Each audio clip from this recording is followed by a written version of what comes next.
Welcome to Franchise Empires, where aspiring entrepreneurs learn exactly what it takes to become a successful franchise owner, from one location to 10 and beyond. I'm the Wolf of Franchises. Everyone, it's the Wolf.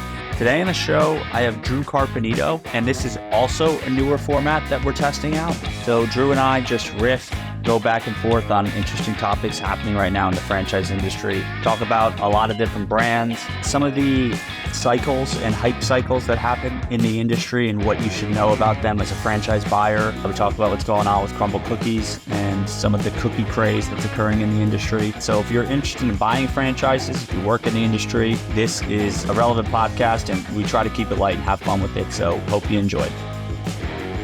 The Wolf of Franchises is the CEO of Wolfpack Franchising, as well as a creator at Workweek Media. All opinions expressed by the Wolf and podcast guests are solely their own opinions and do not reflect the opinion of Wolfpack Franchising or Workweek. This podcast is for informational purposes only and should not be relied upon as a basis for investment decisions. The Wolf, Workweek, and Wolfpack Franchising may maintain positions in the franchises discussed on this podcast. The franchise hype cycle.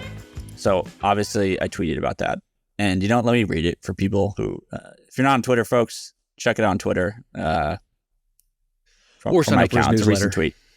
Yeah, exactly. So the hype cycle, I described it as a new brand hits the market. If they have a good corporate unit, right? We see this all the time. Like they're able to sell some crop of new franchisees pretty quickly based off their corporate performance.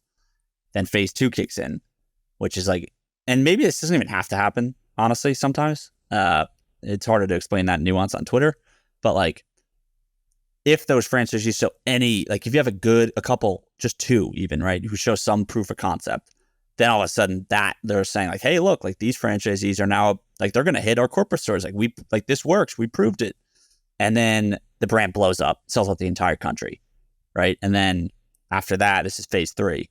Franchise competitors start popping up. And all of those competitors oftentimes are saying, hey, look at, that brand. We're doing the same thing. It's going to be great. We're all going to make a ton of money. Look at their number. Look at their item 19, and we can do the same thing in ours. Yeah, exactly. Yes, exactly. Which is kind of like very odd, like using a totally different company's financials to justify your business's investment. Yeah, it's but very it works. Odd. Yes. Yeah. And unfortunately, people fall for that hype. They buy into the second or third or fourth, or depending on the category, right? Like cookies is 10 brands. Like there's 10 to 15 brands in that category. People will buy those brands. And to me, what I said the result is it's oversaturation, not just from like the franchise industry of like how many brands are in this subsector, but also like if you really think through your local market wherever you're trying to build these, like think about all these brands. Like your one town or county can't support, all these different, let's just stick with cookie concepts there. And franchisees end up getting hurt. It's like either the brand they bought isn't actually legit because they don't know what they're doing. They're just trying to cash in on some trend. Or, maybe there already is, like if it's cookies, if there is 3 Crumbls in your town, like you're not just going to magically replicate their numbers. You're going to probably eat into their market share just by nature of being open. But anyway, I'll stop there. Just thoughts on the whole hype cycle. You've been around longer than me. So like, do you agree with it? Have you seen it before? Or, what are your thoughts on it? Yeah, I think you see it a lot of times whenever there is a unicorn franchise pop up in like typically it's a new segment, but like Crumbl cookies had already been around. So it's kind of interesting, but yeah. And then people don't review the franchise agreement because there's this craze, there's buying frenzy for the franchises that are happening. So you don't necessarily maybe do the due diligence on the agreement as much as you could to try to get, greater protections and stuff like that. It's a feeding frenzy. Like it's happening with Game Day and Men's Health right now, right? Yeah. Happened the last 6 months of last year. I think that's probably like, you just don't know. And it probably gets into like the higher risk category of investing in a franchise, right? Like could be amazing because people are people have success with it. But there's also like, if it doesn't work out, it's because there wasn't enough proof of concept to probably dig into that's been around long enough to demonstrate sustained success. Yeah. And that's, especially with brick and mortar, you sign those leases and you're in a lease, and there's only so much you can control. Like I mean, I'll say this, like everybody talks about conversations they have with Crumbl franchisees, right? Well, I had a conversation with one today who's looking at diversifying a little bit, because he said, he got in 2022, opened one and crushed it. Like lines around the block, making a ton of money. And then Crumbl had from what he said, like the development agreement was pretty aggressive. It was like 3 and 12 months, maybe something like that. So he opened 2 more in like 6 months, and the performance has not replicated. And and I'm like, dude, you're spoiled. Like, you want me to show you another franchise like Crumbl? I can't. Like, you got it good, but the financial aspects of it aren't as good as they were because of a lot of the stuff he said, competitors, other Crumbl locations, and I don't know. Like, you just don't know. Like in a frenzy like that, like how it's all going to play out. 100%. That's the biggest thing. I think it's like, I mean, it almost sucks for the franchisors. It's like you do a killer job, like you build an awesome couple small businesses, whatever, create an awesome brand, do all the systems right, and you grow your franchise and you're a smash success. And like, I almost think like the biggest risk to a successful franchise isn't even themselves or anything else. It's like just the copycats they're going to spawn. And yeah, I mean, I just think, I mean, it's happened before, right? With not just cookies, like boutique fitness, I think. Well, I would challenge you on that a little bit. Yeah, boutique fitness, like Orange Theory, sustained success. You mentioned Exponential. I know those guys really well. Club Pilates, what is a sustained success? And it was a feeding frenzy. And I mean, I sat through that conference. I sat through 3 days and got pitched by 128 different franchise companies, all non-food. And I can't share the numbers that they shared with us, but put it this way, their AUVs keep going up. Like the average unit volume of their locations keep trending in a very positive direction, which is like, it's freaking Pilates. Like you don't draw that one up on, Why is that? That's one, like, because right, there's all these different, if we just look at Exponential's brands, right? Like they have like Row House. So you go there, and I'm thinking like from the consumer perspective, all you can do there is get on a rower and do some workout class with other people and an instructor. They have that same like copy and paste model for like, they have Stride. So it's just treadmills. And then, they've got, I know a bunch of other concepts, but Pilates, like if you look at like cycling, like there's Cycle Bar and Burn Boot Camp, I think is primarily on bikes, stationary bikes. Anyway, like Pilates, you're right. Like, I mean, for one, I think they are if they're one of the OG, if not the OG boutique fitness. Like, I think it was founded in 2008.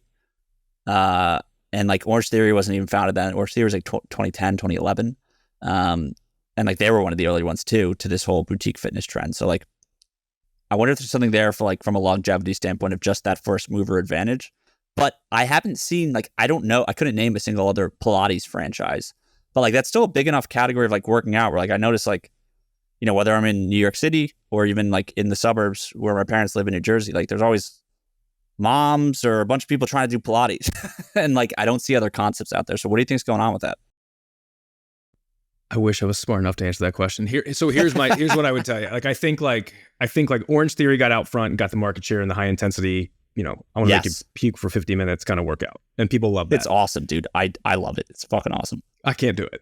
I tried it. I'm just like, just give me the Pilates and I'll be fine. Yeah. I'm getting old, dude. I'm getting old. But I think if I had to guess, it's kind of like the success of Stretch Lab too. Like they had a large addressable market. Like Pilates is a very, like, people want to work out. Like whatever your opinion is of fitness and health and wellness, like people want to typically, and the Wall Street Journal actually had a really good article about this. Like, the whole garage, people can work out by themselves or behind a computer, but like people don't want that. They want the community. Yes. And that's what kind of gave growth to this whole boutique fitness thing. But I think the addressable market is very big for Club Pilates, or for Pilates. Same thing with Stretch Lab. Like Stretch Lab's 15-year-old to 70-year-old and everything in between. When you start getting into some of the other modalities, it gets that market size gets shrunk pretty drastically. And I think that was it. And then they got out front, But even with Stretch Lab, you got Stretch Zone, like they're kind of boat racing, on the stretching side of things. So it's kind of interesting. But I think it has to do with just how big the market is for a lot of it, and then getting that pole position is important. I completely agree, and that actually goes to like what I said at the end of my hype cycle kind of rant on Twitter was like, obviously, like most businesses aren't winner take all scenarios, right? Like I think that, and that's when I first started working with emerging brands. That was the most, we worked with a concept called the Pet Well Clinic. And it's basically like urgent care, but for dogs and cats.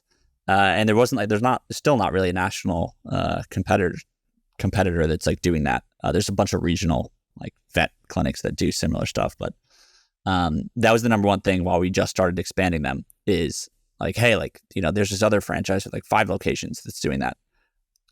And, you look at, obviously not every category is as big as like burgers, right? But if you imagine if like people like McDonald's took off first and everyone after that was just like passing on Burger King, Wendy's, Five Guys, Culver's, I don't know, Hardee's. I don't even know if Hardee's is a good investment actually, but like, point is, right, there's a lot of room for a lot of concepts. Yeah. And Pizza. so like my overall thought is like, for these hype cycles, like if you see a brand and you're like, oh, like this has a lot of buzz, like a game day, right? How can a buyer actually like know, like, is this like something I should move forward with or not? Like there's kind of 2 facets to it. It's like, one, your local market, I do think matters, right? Like you should be looking at like how many potential customers, like what's the total addressable market for your area? Make sure you secure that territory, right? So that other franchisees can't cannibalize you in the future. But looking at your local market and like thinking of like how big could this actually get for my market, and then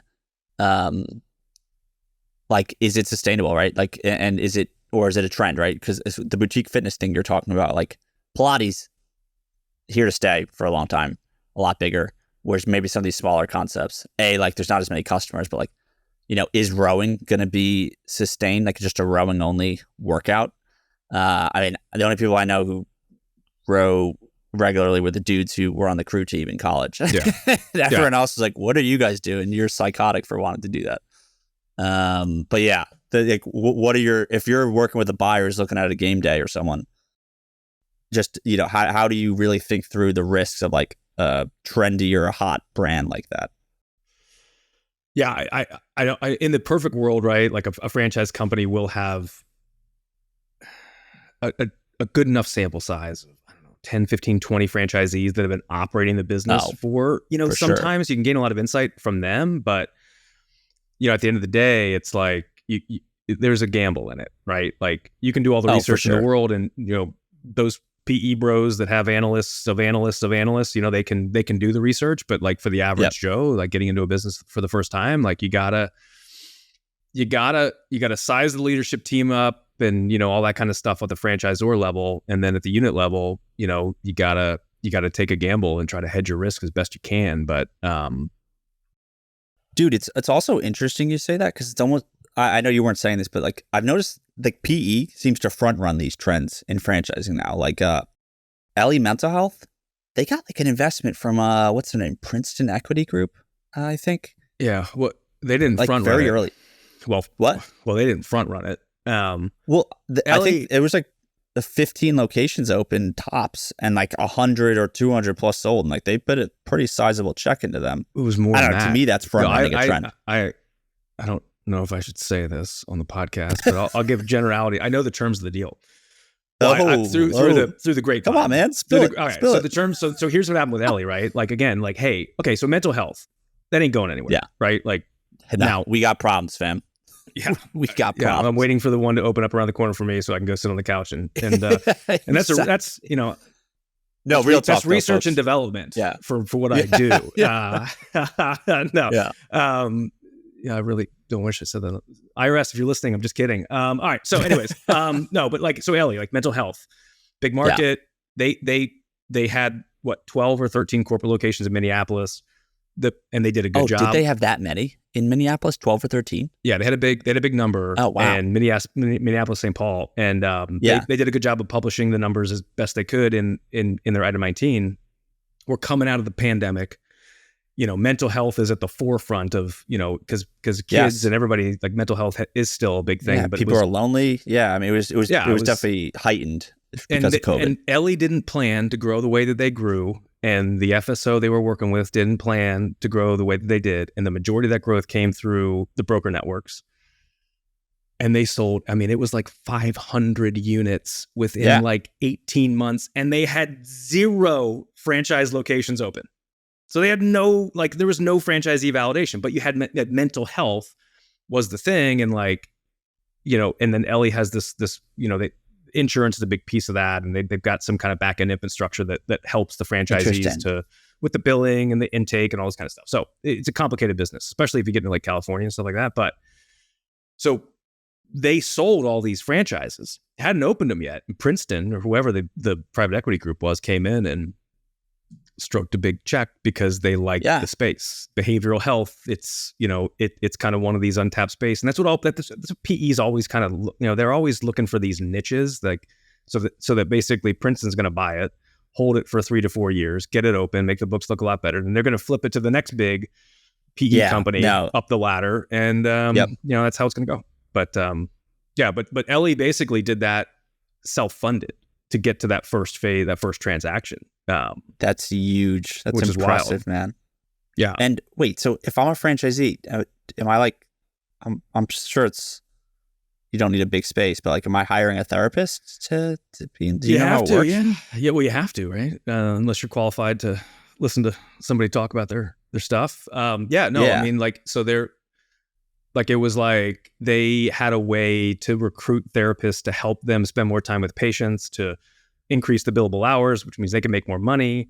So most of the franchisees like are hiring a clinical director that's going to run the practice, and then hiring therapists underneath of it, and then obviously making money off the billable hours and all that kind of stuff.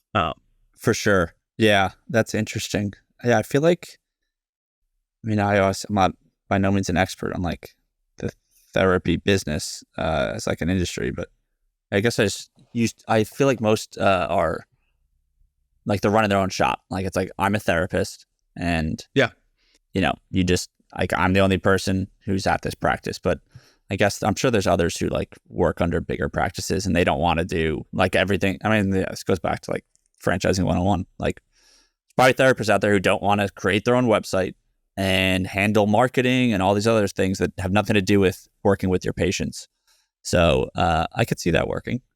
Yeah, I mean, they were at the conference I was at few weeks ago, and they opened 100 clinics in like 12 months, which is a big number. Oh, that's impressive. Thank God. Yeah. Now, there was some learning pain. That's the thing. Like, if you're early in with any kind of these brands, even if it's not growing at this insane rate, like you're gonna foot the bill for some of the learnings that are gonna have to happen as they work through this. But the founder, one of the co-founders, was there, and he's like, "Look, we're taking care of those first franchisees that helped pave the way for this. With some concessions and stuff like that. I don't exactly know what they're doing, but which is the right thing to say. I think they're doing it. I don't have a reason not to believe it, but I get a lot of hot air thrown at me at those conferences. So, no, it was seemed to be doing the right thing. So but you don't know what Ellie is going to become yet either. So for sure, it's still in kind of that infancy stage.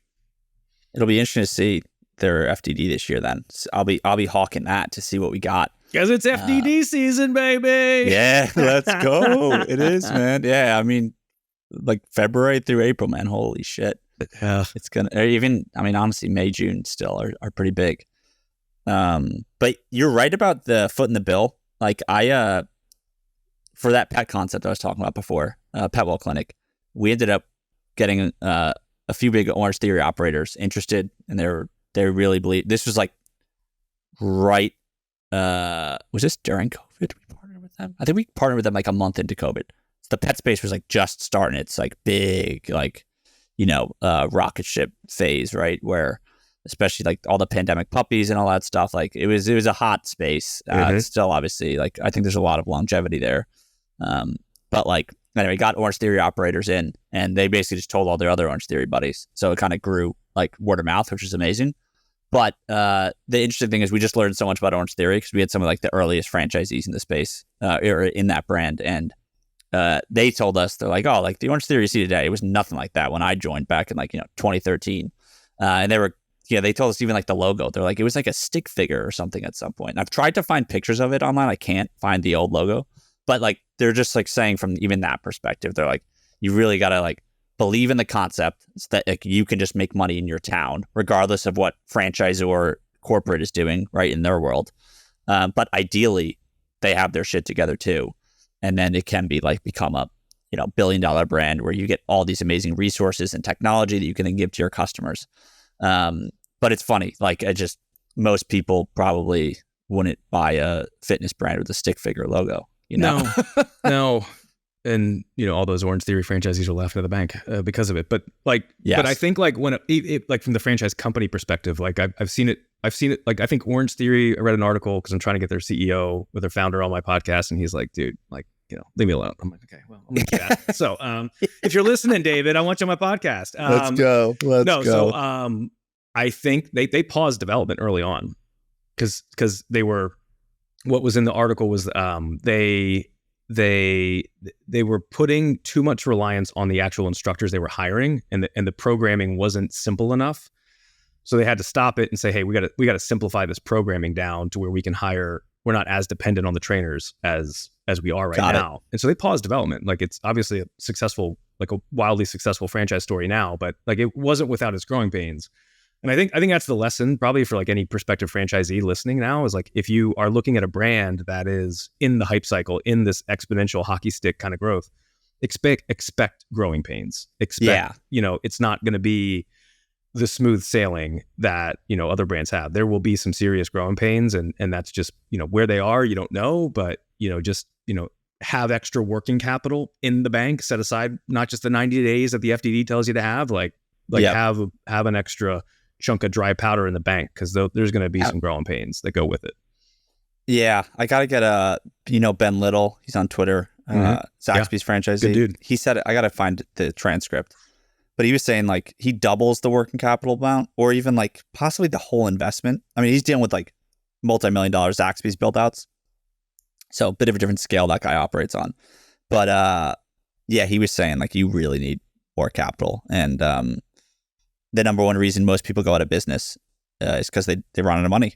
And the thing is, it doesn't like show up right in the FTD as a closure, because depending on the brand, it's usually like there's a bigger franchisee who just gobbles you up, and that would just kill me if like you were maybe 3 months away from like hitting profitability, and then everything would have been smooth sailing to a degree, but you just ran out of money. Like that just sucks. So it's like the FDD stuff, right? It's like for whatever reason the Federal Trade Commission says a franchise company only has to disclose up to 90 days worth of working capital. Yeah. Well, if a franchise company wants to increase that amount to help people understand like a better number that they're going to have, well, now all of a sudden their investment goes up, and it's not conveniently $198,000.99, right? Like there's a whole game that goes into that. And so like, take the item 7s with a grain of salt, because it's only 3 months worth of working capital, and that probably assumes like no revenue coming in, but like you gotta factor that into the ramp up, because it's probably going to be longer than you think. And then, it's like, okay, well, that item 7 is based off of a single unit investment too. So if you end up looking at going the multi-unit route, you got to forget that range that you saw in the item 7 and plop another 30 or 40 or 50 grand on top of it, and add working capital to it. Like you got to look at all these things, and it's not like the way the FDDs are, and it's not franchise companies playing games like that. This is what the Federal Trade Commission says, how franchise companies need to present the information to prospective franchisees. So you gotta pull different information from different sections of this FDD to kind of get the full picture of what, you think you might need capital wise to get into something. No, for sure. It's such a game on the franchisor side. So yeah, buyers just need to know how the game's played, because it's not going to change anytime soon. Well, it's the same thing with item 19s. I mean, pump it, these juicy item 19s, right? Like, pumping them out, but it's like, okay, well, what do the notes say? What's in the notes? Yeah. Like there's one brand that sold like 300 franchises off this item 19, and they're sitting there going on podcasts and doing the whole circuit saying, we have a super high margin business. Well, they conveniently left out freaking labor on their item 19. And it's like, I know. Bro, like and then they sell it semi-absentee multi-unit. and this is our corporate location. It's like, well, how are you running a corporate location without accounting for labor? That makes no sense. And it's like, well, we're a high margin business. Well, no shit. Like, yeah, if you don't disclose actual operating expenses, sure. But then like Milkshake Factory, we were talking about before, like they've done a good job of like, they don't have any franchisees. They're getting going. They're bringing on some good franchisees. They were just like, hey, we're going to try to get as transparent as we possibly can across all our 8, 9, 10 locations, however many are at 19. And these are the numbers. And some locations perform better than others because that's reality, right? So, there's so many pieces of this puzzle, but no, it's I mean, it's a lot for buyers to deal with, but I think people really gotta, I think, read the footnotes of item 19, right? And then talk to franchisees. Like if there's franchisees, talk to the franchisees, and that, because the franchisees can be unfiltered in they're not limited by what they can and can't talk to you about. Now, yes, that's exactly it. Because for sure. Yeah, I know what you're gonna say, but go on. Yeah, you gotta be artful about the questions that you ask and how you ask them. Don't come in, bull in a china shop. How much money did you make? And blah blah blah blah blah. Like you gotta know the key metrics in the business. If it's like a Club Pilates, great. What's your retention rate? Right, that's a great question to ask franchisees because that's a key metric in that business. And item 7, hey, they're just so they're kind of saying it's between X and X. Like, what did you see? What was your total budget for the business? How fast did it ramp up? How fast did you get to breaking even? Blah blah blah blah blah. Right? Like you kind of, there's a whole art to have those conversations, but that's the most unfiltered source of information you can get on the numbers. Yeah, no, that's a good point. It's regardless, take an FTD with a grain of salt and then speak to franchisees.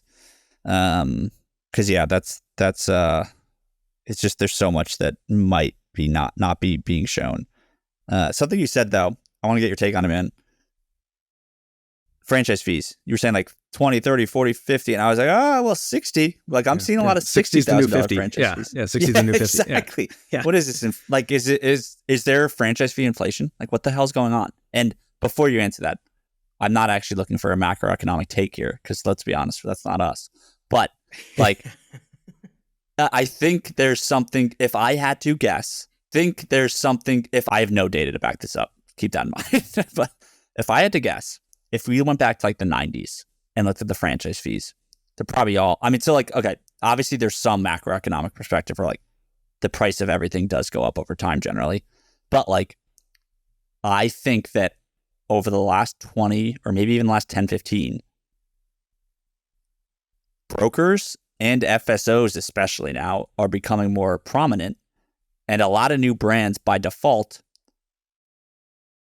I don't know how it happens. Like, I don't know if there's some, like, is it IFPG or maybe, I don't know if IFA, like how that, I don't think IFA is pretty neutral, so I doubt it's them, but like, it seems like if you're a new franchisor, you're almost told, maybe it's iFranchise Group who gives them this advice. I don't know where it comes from, but it's like, hey, use brokers and or FSOs to grow, because like it's really hard to franchise on your own, which is true, but they don't think through the capital side of it. So I think like, because right, if you're using a franchise sales organization and they're using brokers, then you're probably losing, 80% of your franchise fee can be going away.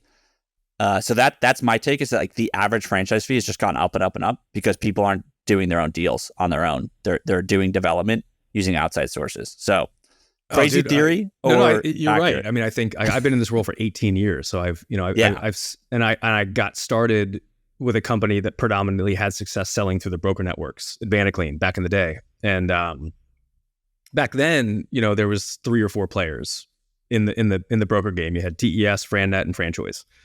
TES, the entrepreneur source. They're like part of coaches, IFPG now, right? Brokers that call themselves coaches. No, they're still standalone. And then they try to sell all their clients a TES franchise. Anyways,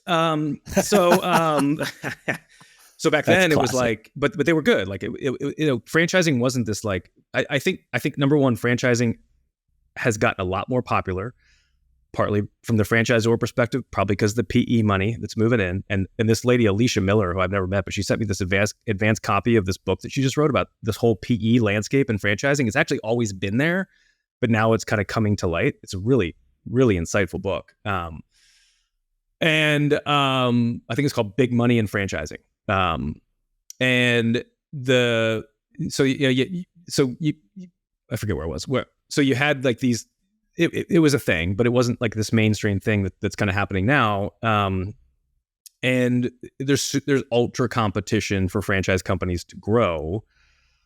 And now in the broker side of things, there's no barrier to entry for anybody to, number one, call themselves a franchise broker, and number two, just cook up a broker network. Like, just start bringing in brokers underneath of themselves. Like, there's no licensing, there's no credentialing. All those certifications that you see behind brokers' names, they don't mean anything because there's no accrediting body. There's no governing body. That's so you see, now you've got a lot of brokers coming into the space, and then you saw the rise of the FSOs, and it's an attractive proposition to prospective franchisees because it's largely pay for performance, right? And then you have now, like, some of the stuff that these brokers do is mind-blowing to me, like putting together projections and helping franchise candidates with projections, which is like, no, you don't want to do that. Pitching this whole now it's like passive, like invest in a franchise as a passive. Well, look, there are some franchises that can be semi-absentee, but it's when like passive and like as a passive investment, like I see that and I'm like, what is going on here? Like, it is not a form of passive investing. There's a few folks pushing this narrative of like it's an asset class. And like, on paper, it's kind of in line with that passive mentality. Well, it's like, I think franchising is like, it's starting to pick up steam. You're seeing a lot of people from real estate poking around. Hey, can I get better returns because I'm not getting the math isn't working right now in the multifamily game or whatever it is. Yeah. And it's like, look, actually, I think the math can be better with a franchise, but here's the difference. You got to operate this thing. Somebody has to operate it. Somebody has to build it. Like, nobody's going to build it for you. And it's a different type of work than like what some of these folks are used to, but they get hooked up with one of these brokers that's going to tell them what they want to hear, and then they get them into a good sales process, and they don't do the due diligence the right way. Like, the expectations aren't going to be aligned. Their expectations won't be reality with that. Yeah, no, for sure. It's really interesting you say that because, like, yeah, man. I mean, there's just like, it's not.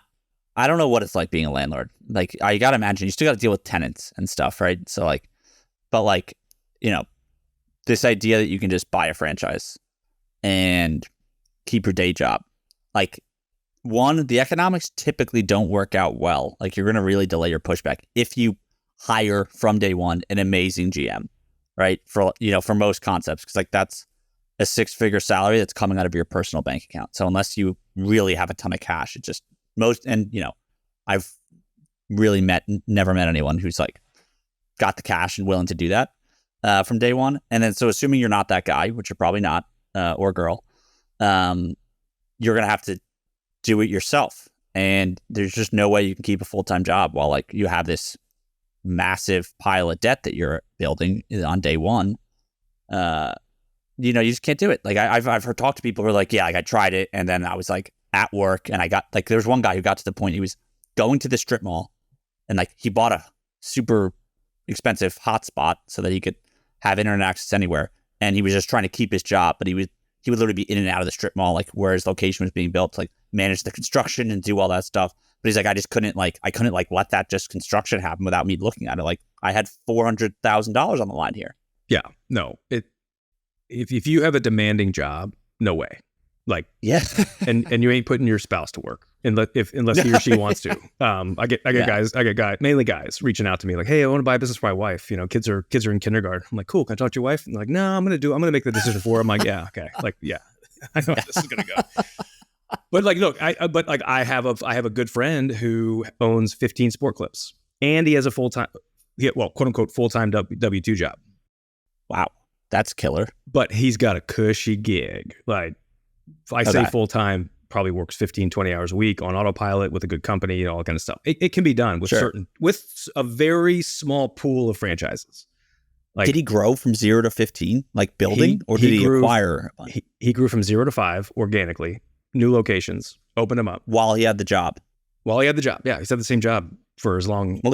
And then the opportunity to acquire 2 5-unit operators in the same market emerged around the same time, and he got funding through Live Oak Bank, which Live Oak's amazing at this stuff. Yes. And that he took down both of them. And so he went from 5 to 15. And that was a big jump for him because his 5-unit systems weren't good enough to run a 15-unit system. So he used Monday.com and like a lot of HR stuff. But his he's got really good managers in place. Like hair care, that's been done many a times because there's an established labor pool of people you can tap into to staff your business, right? Like it's a career for stylists. Yes. And that's how Sport Clips, like when they got started way back in the day, you know, when I was a little pup in franchising, they were like, we want you to keep your job because you're not going to make the kind of money you want to make off one unit. You got to open up multiple units. First one's the hardest, rinse and repeat, keep growing, keep scaling. And it worked. Supercuts did the same thing. Great Clips did the same thing. And I do think hair care is going to make a big comeback now. And because there's a couple brands out there that I really like that have been proven, but yeah, but he's processing payroll. You know, he's making more money off the interest that he's making on his sweep account than he is out of one of his locations. Holy crap! Yeah. He's got a massive amount of employees underneath of him. But so I tell you, it can be done, but with a very small pool of franchises. Yeah, fair enough. Even like our good friend JT, who will be on the podcast evenantly. God, I can't wait to like the three of us just letting hot take JT go. That's what we call him, guys. Yeah. He'll be doing something similar with his fencing franchise that he just bought into. But does he have a vested operator? Like, is that person vested in the business? You'd have to ask JT that. Okay, we'll ask him on the podcast next. But like, I do think home services, because they can, it's still, you got to be picky with the brand, but like generally a lower investment than a brick and mortar brand.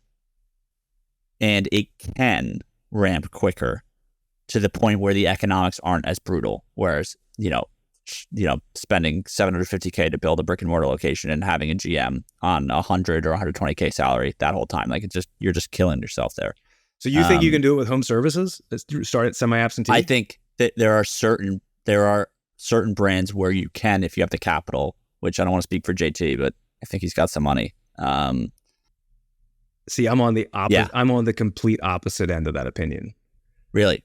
I don't think home service franchises set up well. I think my key caveat here is I'm not saying home, because dude, home services, like that's another thing. That's such a massive category, home services. You have gutter cleaning, lawn mowing. You got so many different, I mean, we could list them out, right? Yeah. Restoration. There is, on our follow-up conversation, I'll find a few brands where I think you could do it with. Okay. And by the way, this doesn't mean like wire a franchise fee, keep your job. It's you can hire a GM, I think, in year one. And by the end of it, you can go back to doing something else. That's my take with a few brands. But no, it's not, because like they're one of the biggest franchise sales companies, right? Most of their stuff is home services, and they're always pushing this semi-absentee thing. And I'd say 9 out of 10 times it's garbage. The whole keep your job. So yeah, I guess I don't know what I'm saying.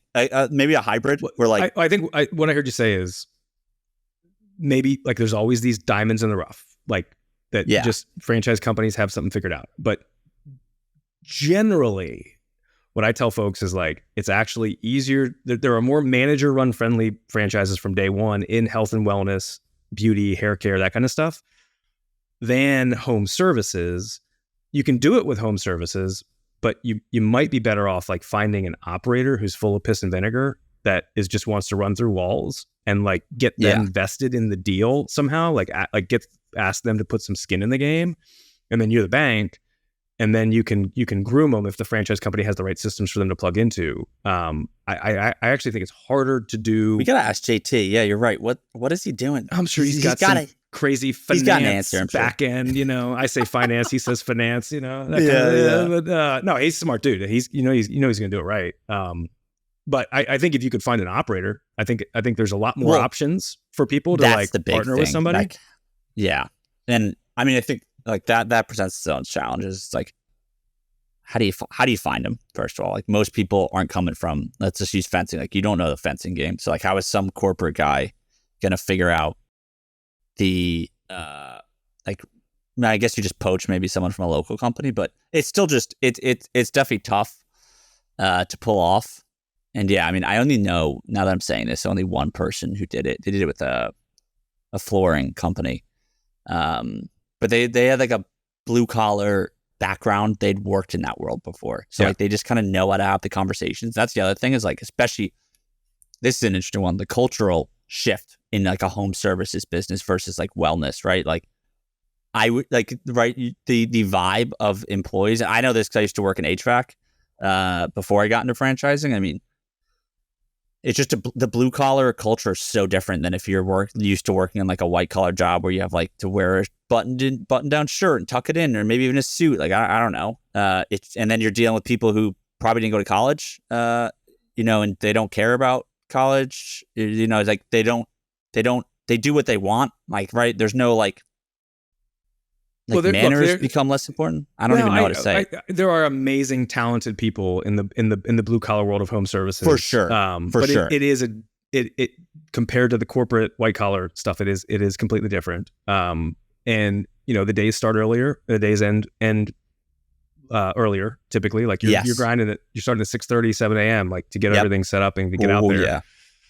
And those text messages start at that time, and it's like.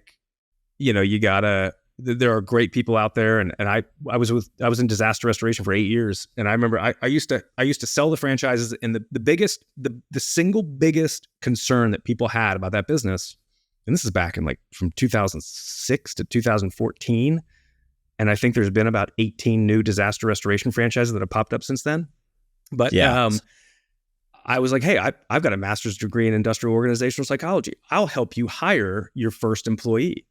Legally, whatever labor board, if you're listening to this, I did it all legally, but that was people's biggest concern. And we had a process, I actually think this process would still apply to most franchisees hiring, but you have an intro call with somebody who applies on one of these job boards, and it's 15, 20 minutes. Get them pumped up, get them psyched, feel them out a little bit. And then be like, hey, there's one thing I'm going to ask you for during this process. I'm going to send you this 5-question open-ended form I want you to complete. And it was like, we had the stupidest questions. It was like, hey, if you break somebody's lamp in their house, how are you going to handle that situation? And 4 other basic open-ended questions. And all we were looking for is how fast does this person turn it around to us? And generally how much thought do they put into it? We don't need to see an essay. And we told people that. And that little thing, if you do a 15-minute call, you ask them to complete that little thing, it weeded out so many people. And you could by looking at their responses, you could actually gain some insight into the candidate that you wouldn't gain in a face-to-face interview. Like I believe it would still be super effective. But anyway, so the labor, I mean, but it can be done. It's just, don't walk into a Chuck E. Cheese and hire the general manager like I did to try to do a home service franchise, semi-absentee. I wouldn't recommend that. Did you literally walk into a Chuck E. Cheese? Look, I mean, there's more to the story than that, but yeah, I mean, so, but it's, yeah. So it was during COVID. What's that? No, just that's hilarious. I had taken my kids there because there was nothing else to do during COVID, and I have twins. I took Will, my son, there first. And I went in and it was pretty busy, and there was one guy working. This guy that was running this whole thing. And you meet those people who are just like, damn, that guy's working hard and he's super talented. Knows what he's doing. And then I brought Will home, and Karis, my daughter, threw a fit because she's like, why didn't you take me? And I'm like, well, I'll take you next week. And so took Karis next week, and he was there again. And I was thinking about investing in a certain franchise, and I was like, hey, I was like, you want to? You ever thought about kind of doing something different? And he was like, absolutely. And we ended up talking for a long time, and there was a big, long story. He was a great fit, super talented, super successful. The reason it didn't work out with him is because he had another business that ended up being so successful because he had the talent that he couldn't stick with me. So anyways. Gotcha. Okay. But I literally walked into Chuck E. Cheese and hired the GM. I wouldn't recommend that. Amazing. That's amazing. Labor's, I mean, there's a lot. I do like that filtering system with the quick questionnaire. We used to do that in FranDev at the past company I worked at. Do quick intro call, and then 10-minute questionnaire. And the people who just can't even sit down for 10 minutes to fill that out, it's like, all right, they're never going to get through the franchise buying process. So it saves you a lot of time. I also want to call out definitely tons of amazing people in the blue collar world.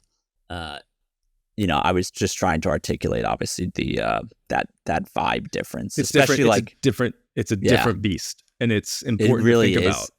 Yeah, because like all this, there's like home services. It's always been a good category in franchising, but now it's like rising through the ranks to the attention of a lot of people. And on paper, like I do believe like home services probably has some of the best math out there because of what you said about the low investment, the ability to scale certain franchises. Yeah.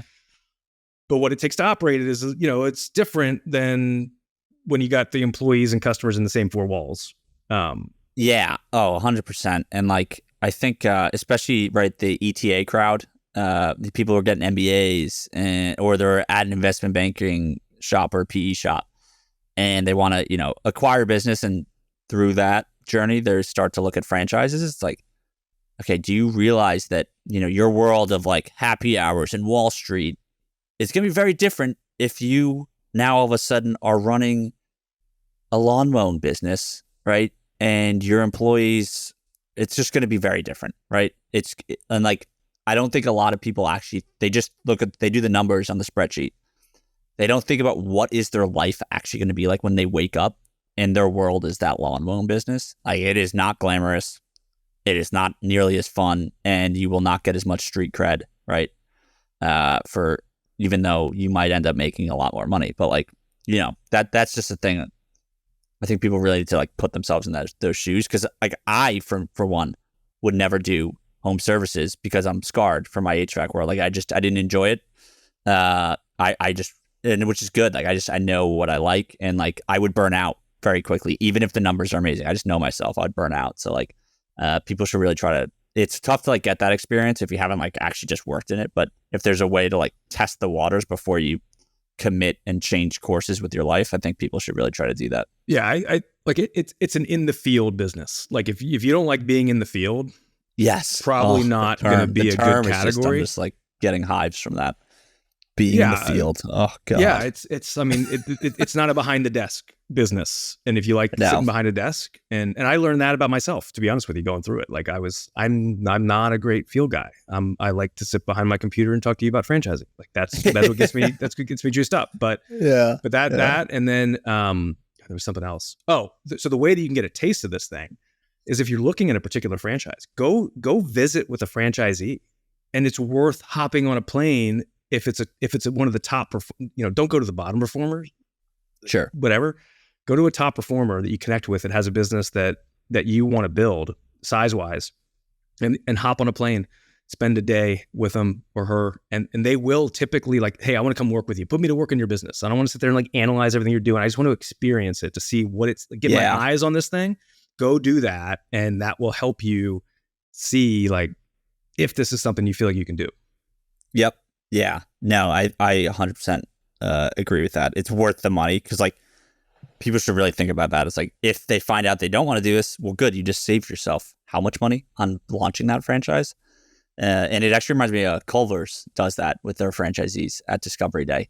Really? I think it's a week. They make you work in one of their Culvers for 7 days straight, and they said that like they would have grown a lot faster if it wasn't for that. But like a lot of people after working 7 days inside of a, quick serve burger restaurant, they're like, you know what? I don't like this that much. Like, I'm good. I don't need to do that. Which I just think is a good strategy. And it's smart. Like for long-term sustained success of that brand, which it's demonstrated, right? Like aren't their AUVs like their AUVs are ridiculous. It's like 3.5 or 6 million. They've only closed. They're at like over 900 locations. They've only closed 2 stores since the 1984, 1987, whenever they started. Like that is like people like to throw these stats around franchising. Like, oh, it's like a much safer investment. Which, let's be honest, a lot of brands know it's not that much safer. Yeah. Culver's though is the like epitome of like that's why like if you're just starting off your own mom and pop burger shop and a Culver's opens up next to you, good luck. Like seriously, you're in trouble. I would not want to be next to a Culver's in the burger business. That's where like the royalties and all that, like pay them because they are gonna crush it for you. It's just funny, man. Yeah, but that's there's another brand too. Do. Yeah, there's another brand, Funbox, that does that too. They're like I've tweeted about them. Yeah, I think their business. growth is you're single-handedly responsible for their growth in a responsible way. I think I may have caused something like that, which I did not have any direct affiliation with them. I just thought it was cool business, but they told me that they make anyone who comes to a discovery day, you have to spend, it's like a pop-up bounce house, they do festivals basically like for kids. It's like 300 or 400 square feet of bounce house. It's crazy. But they make franchisees work a whole day. So like they're on their feet all day. They're setting up the bounce house. They're taking it down. They're managing tickets and like people coming inside, to the festival or whatever. And yeah, there's like, that'll weed a lot of people out. Some people are like, oh, this is crazy. I'm not doing this for, 15 weekends out of my year. Yeah. Right. Yeah. So good note there for emerging franchisors. All right. We're over time, man. But that was good. I think that's a pod. That's a pod, right? Let's do it. Let's get JT on next. It'll be even better. Yeah. JT coming up next, folks. Thanks for listening to Franchise Empires. We're coming to you soon with actionable insights to take the next step on your franchise journey. So make sure to subscribe on Apple, Spotify, Google, or wherever you listen.